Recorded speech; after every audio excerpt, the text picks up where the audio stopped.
tapi juga bisa sektor yang mungkin malah nggak pernah kita pikirkan, seperti misalnya tadi Mbak Becky. Ternyata itu juga, nah ini dia, selamat pagi Mbak Deni. Selamat pagi. Oke, ya tadi agak sedikit susah yang ngubungin kita ya Mas ya, Mbak ya. Iya. Ini juga gambar saya nggak ada, tapi nggak apa-apa, saya lihat Mas Edwin aja. Oke, tapi kelihatan kok di sini Mbak Deni mukanya ada kok. Saya bisa lihat. Ya.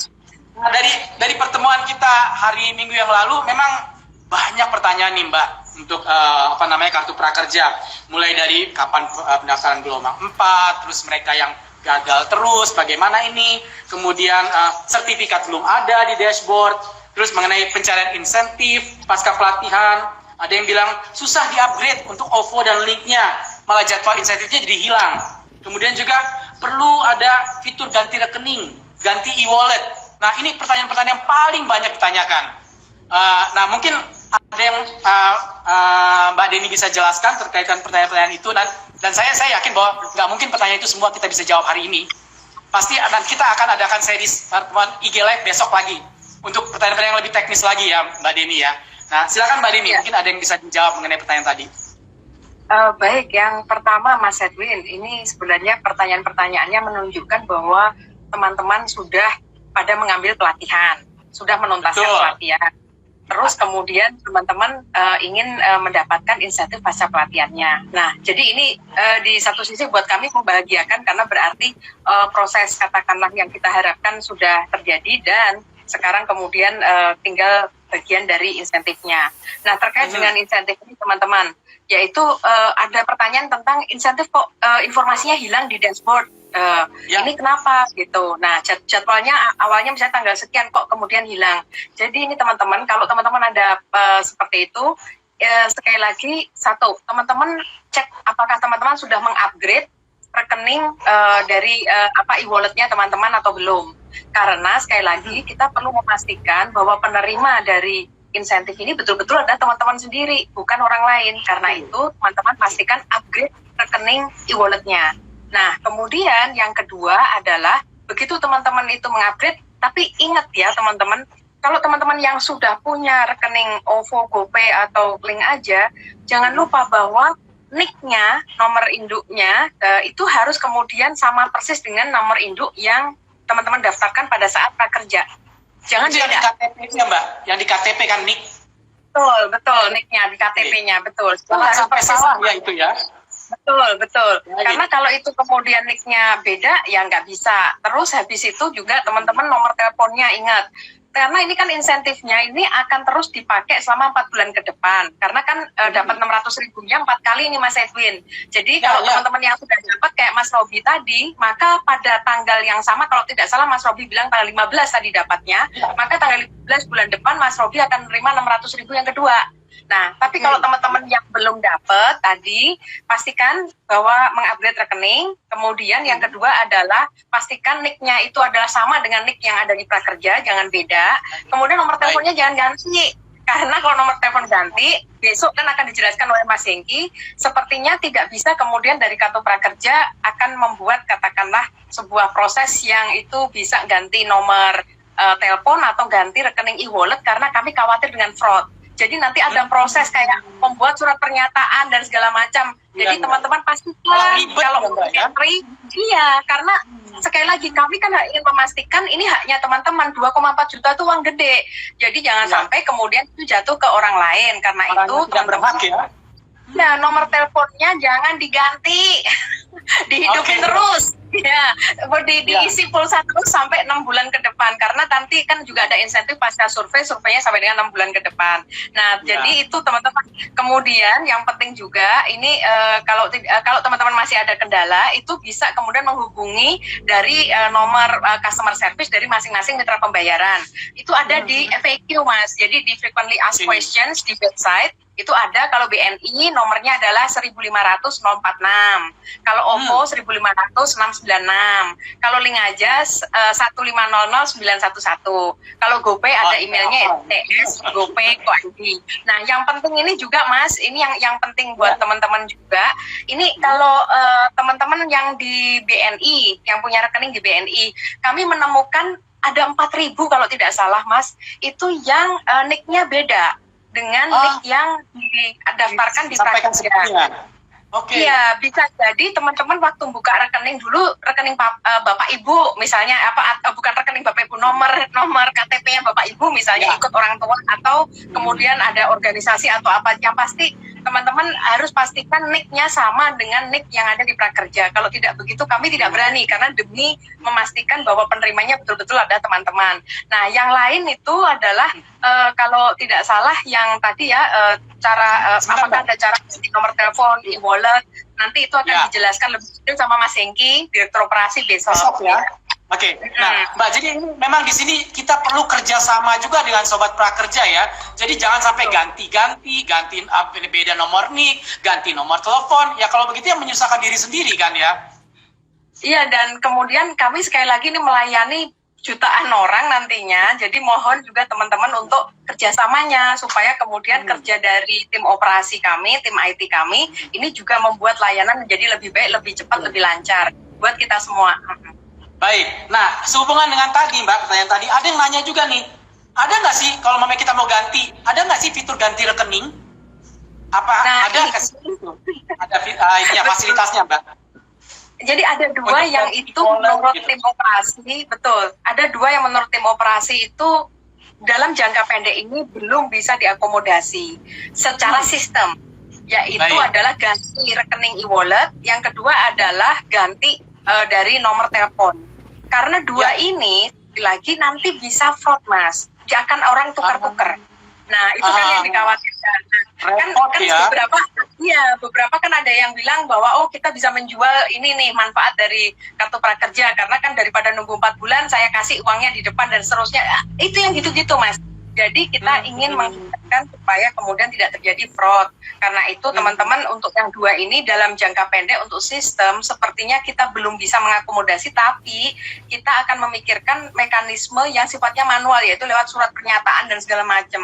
Hanya saja sekali lagi ini kan pernyataan bunyinya seperti apa, kemudian dikirim kepada siapa, ini hari COVID, pasti ada delay. Karena itu buat teman-teman, supaya tidak ada delay, pastikan tadi bahwa nick-nya yang dimasukkan adalah nick yang persis, yang kedua jangan ganti nomor telepon, yang ketiga mantepin hati, pakainya rekening yang mana, OVO, GoPay, aja atau Bank BNI, udah jangan pindah-pindah. Jangan galau ya Mbak ya, jangan galau ya. Iya, galau tidak diterima ya. Nah, terus Sobat Prakerja ya, perhatikan sekali lagi ya, jangan sampai ada perubahan. Kalau dari pertama mau pakai nomor ini, udah nomor ini, rekening ini ya, rekening ini, jangan ganti-ganti lagi. Loh, kalian juga kan bingung kalau namanya orang lain datang ke kalian juga berganti-ganti terus. Pusing kan? Nah, gimana ini Mbak Deni nih, yang masuk data sampai jutaan, lebih pusing lagi. Iya kan? Jadi memang perlu kerjasama dari kita semua. Jangan kita hanya memikirkan diri sendiri, tapi kita pikirkan juga orang lain yang memanage ini. Supaya juga nanti semuanya kan bisa lancar kalau kita sesuai dengan apa yang diminta atau ketentuan yang telah dibuat ya. Itu. Betul, baik. Betul. Apalagi Mbak, biasanya nih yang saya ingin tahu ya, kebetulan juga kan ini ada banyak yang gagal mulu. Sebenarnya apa sih yang membuat para peserta ini gagal untuk mendaftar? Jadi apa persyaratannya dan apa yang membuat dia apa yang tidak boleh, apa yang do's, apa yang don'ts dilakukan oleh para pendaftar ini, Mbak? Oke, jadi ini teman-teman, seperti yang sudah kami sampaikan bahwa pertama, memang kami belum bisa memberitahu kepada teman-teman alasan gagalnya apa. Tapi yang pertama adalah simply karena pendaftar lebih besar daripada kuota. Nah, jadi misalnya saja di batch ketiga atau gelombang ketiga itu teman-teman yang mendaftar adalah 1,5 juta orang, yang diterima adalah 248.000 orang. Jadi 1 dari 5 orang itu mendapatkan, tapi berarti 4 tidak mendapatkan. Nah, kemudian yang kedua, barangkali teman-teman waktu itu upload fotonya atau selfie-nya buram, atau kemudian gelap, atau pakai kacamata, atau miring, atau pakai topi, ya atau landscape. Nah, jadi teman-teman, nanti ini kalau yang ini nggak bisa, betul harus portrait. Nah, kemudian teman-teman pastikan saja nanti teman-teman lebih baik sekarang sudah foto lagi, tetapi disimpan dulu. Nah, fotonya kalau bisa jangan lebih dari jangan terlalu besar karena nanti akan lama mengupload, akan sulit. Misalnya 5 megabyte, jangan, cukup katakanlah 1 itu adalah yang maksimal misalnya, supaya nanti menguploadnya bagus atau cepat. Yang kedua adalah juga jangan terlalu kecil, Mas. Kalau fotonya itu ya sekian kilobyte, itu remeng-remeng, sehingga nanti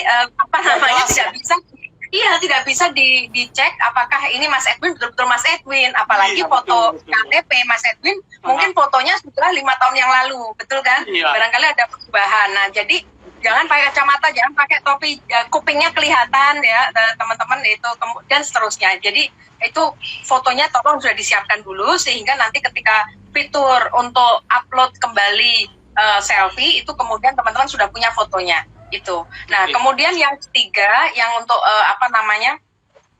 dibilang gagal itu bisa saja itu karena teman-teman mungkin adalah penerima dari atau ada di database-nya Kementerian Sosial, di data DTKS. Jadi data terpadu kesejahteraan sosial. Kalau teman-teman itu ada di DTKS, maka kebijakan dari pemerintah itu adalah kan kami hanya melaksanakan, yaitu jangan sampai double bantuannya. Jadi itu yang barangkali menyebabkan teman-teman gagal ya. Jadi memang kita juga harus baca, kan sudah ada persyaratan-persyaratan ini sudah ada kan ya Mbak ya, di IG kita juga udah ada kan apa yang harus dilakukan, terus persyaratannya, tidak boleh terdaftar dalam bantuan sosial yang lain seperti yang tadi Departemen Sosial Kementerian Sosial. Nah, mungkin juga ada di antara sobat prakerja juga yang sudah menerima manfaat dari Kementerian Sosial juga masih pengen ikut kartu prakerja. Nah, itu nggak boleh kan ya Mbak ya? Nggak bisa maksudnya? Nggak bisa. Jadi secara sistem karena kami sudah mengintegrasikan data kami dengan data Kementerian Sosial. Jadi begitu nick-nya teman-teman itu ada di tempatnya Kementerian Sosial, maka kita langsung blok. Nggak boleh. Otomatis ya? Yes. Baik. Ya, nah kembali lagi, mungkin kemarin sih sudah ditanyakan dan sudah dijawab sama Mbak Deni mengenai ini gelombang keempat kapan Mbak? Mungkin ada yang kemarin belum dengar ya, jadi mungkin bisa dengar hari ini gitu. Ya, jadi gelombang keempat teman-teman kita akan buka setelah Lebaran. Jadi kalau Lebaran kan hari Senin itu tanggal merah ya, masih tanggal 25, tanggal 26 kita buka. Tetapi kapan itu akan ditutupnya, batch 4-nya, dan berapa banyak kuotanya, kami masih menunggu keputusan dari Komite Prakerja yang membuat kebijakan. Baik, dan ini juga kalau mau mendaftar, coba jangan waktu-waktu padat seperti siang hari. Kalau bisa seperti Mbak Deni bilang kemarin, kalau bisa subuh sambil setelah kita sholat subuh bisa daftar gitu ya. Jadi masih sepi ya. Betul, karena nanti biar kemudian menguploadnya lebih mudah karena jalurnya sepi. Ya. Oh, baik. Ya, sepertinya itu ya pertanyaan yang paling banyak. Oh, sertifikat yang belum ada di dashboard, Mbak. Ya, yang terkait dengan sertifikat ini Mas Edwin, memang kemudian sertifikat itu yang mengeluarkan adalah lembaga pelatihan. Tapi kemudian dibaca atau dikumpulkan oleh digital platform. Digital platform ketika mengumpulkan itu kemudian memberikan kepada PMO. Nah, ketika memberikan PMO ngecek, sebentar, Mas Edwin dapat sertifikat dari Baking World. Tapi apakah betul Mas Edwin melakukan pembelian di Baking World? Itu kita cek loh Mas, benar. Nah, jangan sampai sertifikat itu kemudian kayak dibagi-bagi begitu saja. Nah, ketika kita ngecek apakah Mas Edwin ada pembelian di Baking World, itu problemnya adalah kita menangkap selama ini ada beberapa, misalnya saja ada 150 orang yang kemudian ini kok tidak ada transaksinya, tapi kok ada sertifikatnya. Rupanya memang ada satu digital platform yang itu ada pelatihannya gratis Mas, jadi RP0. Nah, ketika itu RP0, mereka tidak menagihkan kepada PMO. Harusnya tetap ditulis kursus ini RP0, sehingga kemudian dianggap bahwa Mas itu tetap melakukan pembelian, tapi penagihannya ya. Nah, kemudian disitulah kemudian kita bisa nyambungin dan kemudian sertifikatnya keluar. Nah, jadi seperti itu proses soal sertifikat. Kenapa kok sudah dapat tapi di dashboard nggak muncul? Karena dashboard itu yang kontrol PMO, betul. Nah, sekalian ini Mas Edwin, saya menegaskan kembali kepada teman-teman, sebenarnya pelatihan yang harganya itu 0 ada. Yang kedua adalah saya juga mengajak kepada para aktivis, pada orang-orang yang sudah memiliki keahlian, kalau kemudian ini di masa COVID mau mendonasikan pelatihannya, itu berikan kepada digital platform manapun, silahkan. Dan kemudian harganya 0 atau 1 rupiah. Itu artinya teman-teman sebenarnya memberikan donasi itu. Nah, jadi betul. Sumbangsi buat bangsa dan negara ya. Sehingga ketika seperti Mas Robi itu mungkin pulsa prakerjanya sudah mepet karena dipakai untuk latihan membuat kue terus. Nah, kalau ada pelatihan-pelatihan gratis, maka yang terjadi teman-teman ini masih tetap bisa saja belajar secara terus-menerus. Yang kedua, tadi seperti yang disampaikan, saya senang banget dengan Mas Robi. Saya terus terang mau cicip-cicip. Saya juga mau beli ke Bogor, Mbak. Cheesecake-nya. Jadi yang disampaikan Mas Robi tadi, jadi Mas Robi sudah bisa membuat kue, tapi ini teman-teman, bahwa ada baiknya pelatihannya itu teman-teman ketika mau memilih itu juga dilengkapi. Jadi bisa bikin kue, bisa entrepreneurship-nya, tapi juga bisa marketing secara online misalnya saja. Kemudian nanti katakanlah bagaimana teknik brandingnya, bagaimana kemudian memanage katakanlah keuangan atau akuntansi untuk UKM, bagaimana perpajakan untuk UKM. Ini semua ada. Jadi teman-teman sekali lagi, ketika memilih pelatihan agak direm dulu, jangan emosional. Kemudian memilih-milih dan kemudian oke deh, saya mau ambil ini gitu, sehingga kemudian itu menjadi satu set of skills yang itu kemudian cukup lengkap untuk bisa mengantarkan teman-teman menjadi wirausaha atau mendapatkan skill yang baru. Karena ini Mas Edwin, kami pun juga menjalankan survei kecil kepada teman-teman yang sudah menerima insentif. Kita kemudian sangat benar-benar stand dengan numbernya, yaitu dari ini baru jalan 1 hari ya Mas ya, itu sekitar 500 orang sudah masuk memberikan respon. Dulu pada saat Januari 65% dari mereka itu bekerja Mas, tapi per hari ini ketika dia jawab itu hanya 15% yang menjawab bekerja. Jadi memang yang kehilangan pekerjaan karena COVID ini luar biasa. Tapi kemudian ketika kita melihat mereka melakukan apa atau mengharapkan apa dari Kartu Prakerja ini, sebagian besar adalah untuk kemudian keterampilan baru, artinya skilling. Yang kedua adalah wirausaha gitu. Jadi itu yang paling dipilih. Jadi seperti Mas Robi ini tadi, buat kami sudah sangat membesarkan hati bahwa barangkali we are moving on the right track gitu. Ya, saya juga berharap begitu. Jadi memang kita berharap semoga para sobat prakerja ini nggak cuma mengharapkan insentifnya, tapi nanti bisa mendapatkan manfaat untuk berwirausaha, kan begitu kan Mbak? Betul. Jadi spiritnya itu tidak hanya bekerja sebagai karyawan, buruh atau sebagai intinya kita tidak harus stepnya sebagai pekerja, tapi kita juga bisa berwirausaha. Karena saya yakin bahwa sekali lagi kita kalau bekerja mungkin 8 jam dalam sehari, sedangkan Tuhan memberikan kita 24 jam dalam satu hari, mungkin kita bisa berkolaborasi dengan anggota keluarga yang lain atau rekan kita untuk kemudian menambah penghasilan, bahkan kemudian menciptakan pekerjaan buat orang lain. Yang pasti kita jadi bos untuk diri sendiri kan Mbak? Nggak punya bos yang lain.